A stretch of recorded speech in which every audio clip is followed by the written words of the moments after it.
अस्सलाम वालेकुम नाज़रीन। अफ़गानिस्तान की सूरत हाल दिन ब दिन जो है वो कशीदगी इख्तियार करती जा रही है और जैसे जैसे अमेरिकन इनखला की डेडलाइन करीब आ रही है उसी तरह तेज़ी से तालिबान की अफ़गानिस्तान में पेशकदमी जो है वो भी तेज़ हो रही है। और अफ़गानिस्तान में ना सिर्फ तालिबान की पेशकदमी में तेज़ी आई है बल्कि इसके साथ साथ जो है अफ़गान हुकूमत के अंदर भी बड़ी तेज़ी के साथ तब्दीलियाँ रूनुमा पेश हो रही हैं। और रिसेंटली अप्रैल से लेके अब तक अफ़गानिस्तान के को 30 से ज़्यादा अज़ला में तालिबान ने जो है कंट्रोल संभाल लिया। और जूँ जूँ अमरीकी अफवाज मुख्तलिफ़ इलाके या बेसिस खाली कर रहे हैं उसी तरह तालिबान जो है कि वो मरहलावार आगे बढ़ रहे हैं और मुख्तलिफ़ इलाकों को कंट्रोल संभालते जा रहे हैं। तो इसके नतीजे में अफ़गान हुकूमत को भी शदीद परेशानी लाहक है और इसी परेशानी के नतीजे में प्रेसिडेंट अशरफ गनी ने 3 अहम तरीन ओहदों पर रिसेंटली जो है वो तब्दीलियाँ की हैं। इनमें वज़ीर दिफ़ा को तब्दील किया गया है, वज़ीर दाखिला को तब्दील किया गया है और फिर आर्मी चीफ़ को भी तब्दील किया गया है। और इसके साथ साथ जो है कि अमेरिका के जो प्रेसिडेंट हैं उन्होंने भी अफ़गानिस्तान के सदर और चीफ़ एग्जेक्टिव दोनों को अमेरिका दौरे की दावत दी है। और 25 जून से जो है अशरफ गनी और अब्दुल्ला अमेरिका का दौरा कर रहे हैं और अमेरिकी फ़ौजों के इनखला के बाद की जो सूरत हाल है उसके ऊपर तबादला ख्याल किया जाएगा और उस हवाले से कोई हिकमत अमली मुरतब की जाएगी। दूसरी तरफ जो है कि पाकिस्तान के प्राइम मिनिस्टर ने एक बार फिर ये बड़ा वाज़ेह तौर के ऊपर ऐलान किया है कि पाकिस्तान अफ़गानिस्तान के हवाले से किसी भी नई जंग का या ऐसे अमल का हिस्सा नहीं बनेगा जिसके नतीजे में कशीदगी बढ़े, बल्कि पाकिस्तान अफ़गानिस्तान में अमन चाहता है और पाकिस्तान अफ़गान अमन के हवाले से जितनी भी कोशिशें होंगी उसका हिस्सा बनेगा। और ना तो अपनी सरज़मीन किसी को फराहम की जाएगी, ना हमारी सरज़मीन से अफ़गानिस्तान के ऊपर कोई हमले की इजाज़त दी जाएगी। तो ये ऐलान भी बड़ा वाज़ेह तौर के ऊपर उनकी तरफ से किया गया। और रिसेंटली भी जो इंटरव्यूज़ उन्होंने अमेरिकन मीडिया को या फ़ॉरेन मीडिया को दिए हैं और उससे पहले भी जो अफ़गानिस्तान के हवाले से हुकूमत पाकिस्तान की तरफ से स्टेटमेंट्स आई गई हैं उसके अंदर ये बड़ा वाज़ेह तौर के ऊपर बात की गई है। तो इन तमाम हालात के तनाजुर में अफ़गानिस्तान का जो पीस प्रोसेस है वो किस तरह से आगे बढ़ेगा, क्योंकि पाकिस्तान की तरफ से जैसे प्राइम मिनिस्टर के मैंने एक इंटरव्यू का रेफरेंस दिया तो उसमें उन्होंने अमेरिका से भी ये मुतालबा किया कि वो अपने इनखला के मुकम्मल होने से पहले अफ़गानिस्तान का जो पॉलिटिकल सेटलमेंट है उसके हवाले से ज़रूर कोई रोड मैप या कोई हिकमत अमली मुरतब करे, क्योंकि इसके बग़ैर अगर अफ़गानिस्तान का जो पॉलिटिकल सेटलमेंट है फ्यूचर का उसको हल किए बगैर, उसको तय किए बगैर अगर फ़ौजों का इनखला मुकम्मल कर लिया गया तो अफ़गानिस्तान के अंदर दोबारा जो है क्यास पैदा हो सकता है। जो इस वक्त कशीदगी की सूरत हाल है वो ज़्यादा शिद्दत इख्तियार कर सकती है और इससे ना सिर्फ क्योंकि अफ़गानिस्तान के अंदर अगर बदअमनी होती है तो उसके असरात पाकिस्तान के ऊपर मुरतब होते हैं। और फिर इसके साथ साथ जो है पाकिस्तान में दोबारा अफ़गान महाजरीन का जो दबाव है वो बढ़ जाएगा कि पाकिस्तान ने पहले भी 30 लाख से ज़्यादा अफ़गान महाजरीन का जो है यहाँ पर बोझ कई साल तक उठाए रखा। तो पाकिस्तान को दोहरे चैलेंजेस का सामना है कि एक तरफ जो है कि अगर इंतहा पसंदी की लहर पैदा होती है तो उसके असरात भी पाकिस्तान के ऊपर आते हैं और अगर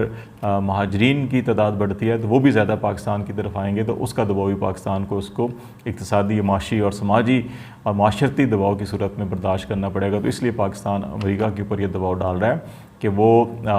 अपनी फ़ौजों के इनखला के मुकम्मल करने से पहले जो है कि वो कोई सियासी सेटलमेंट ज़रूर कर ले। तो ये एक अच्छी बात है कि अमेरिकन प्रेसिडेंट ने अफ़गानिस्तान के प्रेसिडेंट को और चीफ़ एग्जेक्टिव को वाशिंगटन के दौरे की दावत दी है और 25 जून से दोनों अफ़गान रहनुमा जो है वाशिंगटन पहुंच रहे हैं। तो उम्मीद है कि इसमें कोई पॉलिटिकल सेटलमेंट हो जाना चाहिए, लेकिन ये पॉलिटिकल सेटलमेंट उसी वक्त पायदार हो सकता है जब अफ़गान हुकूमत तालिबान का जो आपस में मुज़ाकरात हैं वो कामयाब हों। बदकिस्मती से अफ़गान जो इस वक्त क़यादत है, सियासी क़यादत और तालिबान क़यादत, उनके अंदर जो बातचीत का अमल है, जो मुज़ाकरात का अमल है वो तअत्तुल का शिकार है। इस्तांबुल प्रोसेस जो था वो भी तअत्तुल का शिकार है। और क्योंकि अफ़गान तालिबान जो हैं वो ये चाहते हैं कि 9/11 से पहले उनकी हुकूमत थी और अमरीकी अगर यहाँ से जा रहे हैं तो उनको हुकूमत सुपुर्द कर दी, उनके हवाले की जाए, इक़्तिदार उनके हवाले किया जाए, इंतज़ाम मुल्क का उनके हवाले किया जाए, फिर वो आइंदा का जो सियासी लाएअमल है, जो इंतखाबात हैं उसका ऐलान करेंगे और सब सियासी जमातों के लिए ओपन होगा मैदान की जो इलेक्शन लड़ता है वो जीत जाए। जबकि जो अफ़गानिस्तान की दीगर सियासी जमातें हैं, अफ़गान प्रेसिडेंट हैं, चीफ़ एग्जेक्टिव है या बाकी लोग हैं, उनका ये ख्याल है कि नहीं, कोई अबूरी सेटअप बनाया जाए जिसमें तमाम जो पॉलिटिकल स्टेक होल्डर हैं उनको नुमाइंदगी दी जाए उनकी जो तनासुब है आबादी का, उस हिसाब से उनको नुमाइंदगी दी जाए और वो अबूरी सेटअप जो है वो इलेक्शन करवाए और इलेक्शन में जो भी कामयाब होता है वो अफ़गानिस्तान की हुकूमत का और मुस्तकबिल के जो नज़्म व नस्क और इंतज़ामी अमूर है उसका कंट्रोल संभाल ले। तो इस चीज़ के ऊपर इख्तलाफात हैं। यही वजह है कि जब से अमेरिकन अफवाज का इनखला शुरू हुआ है, तालिबान ने अमली तौर के ऊपर मुख्तलिफ़ इलाकों में कार्रवाइयाँ की और मुख्तलिफ़ अज़ला के अंदर कंट्रोल संभालना शुरू कर दिया। अभी तक इतलात जो हैं उनमें से जो 34 सूबे अफ़गानिस्तान के हैं उनमें से 28 सूबों में अफ़गानिस्तान के तालिबान ने पेशकदमी किया और सिर्फ पिछले एक महीने में जो है वो 30 से ज़्यादा जो डिस्ट्रिक्ट्स हैं उनका भी कंट्रोल संभाल लिया। तो यही वजह है कि इस सूरत हाल के नतीजे में प्रेसिडेंट अशरफ गनी ने उनके जो वज़ीर दिफ़ा थे असदुल्ला खालिद उनको उनके ओहदे से हटाया और उनकी जगह बिस्मिल्लाह मोहम्मदी को नया वज़ीर दिफ़ा बनाया। और बिस्मिल्लाह मोहम्मदी जो है ये हामिद करज़ई के दौरे हुकूमत में अफ़गान आर्मी के जो है सरबराह भी रह चुके हैं और उससे पहले जब अफ़गान जिहाद था किसी ज़माने में तो अहमद शाह मसूद के ग्रुप से इनका तल्लक़ था और ये उनकी जो ग्रुप था उसके अंदर एक नुमायाँ तौर के ऊपर एक कमांडर रहे और उन्होंने काफ़ी सरगर्मियाँ जो है कि उसमें भी दिखाई थी। वज़ीर दाखिला जो हयातुल्ला हयात थे अशरफ गनी साहब के, उनको भी तब्दील किया गया और उनकी जगह अब्दुल सत्तार मिर्ज़ा को लिया गया और आर्मी चीफ़ जो जनरल यासीन ज़िया थे उनको हटाया गया है और उनकी जगह जनरल वली मोहम्मद अहमद ज़ई को नया आर्मी चीफ़ बनाया गया। अगरचे नए आर्मी चीफ़ ने अपना मनसब संभालते ही अफ़गान अवाम से ये अपील की कि वो तालिबान के ख़िलाफ़ खड़े हो जाएं और जितना असला दरकार है वो अफ़गान हुकूमत और फ़ौज फराम करेगी। लेकिन मेरा ख़्याल है कि इस किस्म की जो अपील है वो शायद ज़्यादा कारगर साबित नहीं होगी क्योंकि इस किस्म के हालात से खाना जंगी के ख़तरात ज़्यादा पैदा होंगे। ज़रूरत इस अमर की है कि अफ़गान सियासी क़यादत जो है कि वो अपना भरपूर किरदार अदा करें और जो साबिक़ मुजाहिद तंजीमें थी या मुख्तलिफ़ सियासी जमातों के जो कायदीन हैं उनको अपना किरदार अदा करना चाहिए और एक टेबल पे बैठ के इसका कोई सियासी सेटअप बनाना चाहिए। इसके अंदर यकीनन सऊदी अरब, ईरान, पाकिस्तान, तुर्की और अमेरिका जो है अहम किरदार अदा कर सकते हैं। चीन जो है वो भी इस सिलसिले में अपना किरदार अदा करने के लिए तैयार है। रिसेंटली काबुल में जो चीनी सफारत खाना है उसकी जानिब जो स्टेटमेंट जारी किया गया था तो उसमें भी बड़े वाज़ेह तौर के ऊपर ये कहा गया था कि चीन अपना किरदार अदा करने को तैयार है। लेकिन चीन जो है कि वो अफ़गान ओन्ड और अफ़गान लेड जो पीस प्रोसेस है उसको ताउन करने के लिए तैयार है और इसके साथ साथ जितनी भी डेवलपमेंट हैं अफ़गानिस्तान के अंदर और रीजनल डेवलपमेंट हैं उसके ऊपर भी ताउन करने के लिए तैयार है। स्पेशली इस सिलसिले में जो